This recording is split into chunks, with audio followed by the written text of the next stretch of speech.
کا اظہار ہے. اب سوچتے ہو کہ پڑھاتے پڑھاتے پتہ نہیں کہاں چلی جاتی ہیں اور کسی اور ہی irrelevant بات کے اوپر شامت لے آتی ہیں روز. دیکھیے، ایک ہے عام سطح پہ جینا اور ایک ہے مقربین کی سطح پہ جینا. تو ہم معلوم نہیں کہاں ہیں، لیکن مقربین کے رستے پہ چلنا تو چاہیے نا، کہ نہیں؟ اتنی دعائیں مانگ کے کہتے ہیں رب ہب لی حکمن. یہ ہے عجز، یہ ہے عجزی. ساری مناجات کر کے کہتے ہیں اللہ مجھے حکمت دے، قوت فیصلہ دے، سمجھ دے، فہم دے، الحقنی بالصالحین. یہ ہوتی ہے اللہ سے محبت کی علامت ہے. شکوہ محبت کی موت ہوتا ہے.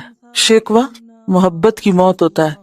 جس سے محبت ہوتی ہے اس سے شکوے نہیں کیے جاتے، یا اس کے شکوے یا اس کی شکایتیں دوسروں کے سامنے نہیں کی جاتی. جب کھینچ کے آہے سر کہتا ہے کوئی بندہ، جس حال میں بھی رکھے صد شکر ہے اللہ کا، میں سوچنے لگتا ہوں یہ شکر کیا اس نے یا تانا دیا